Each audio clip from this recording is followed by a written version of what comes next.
Ipikit mo lang ang iyong mga mata at banggitin mo ang pangalan niya ng 11 beses. Kailangan mo lang ng larawan niya kahit nasa cellphone mo lamang. Kailangan ay malinaw na malinaw ang kanyang larawan. Ngayon, kunin mo ang kanyang larawan at titigan mo itong mabuti.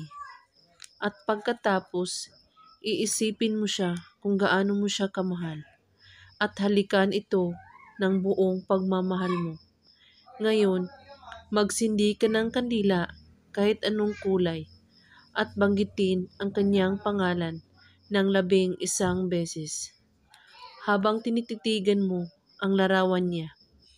At pagkatapos mong sabihin ang 11 beses ang kanyang pangalan, sabihin mo ito, mamahalin mo ako at tanging ako lamang. At pagkatapos, patayin mo ang kandila, saka mo itago. At pwede mo rin itong gamitin sa susunod mong gawing ritual. Gawin mo ito ngayong gabi, kahit anong oras at araw, basta't bago kayo matulog sa gabi.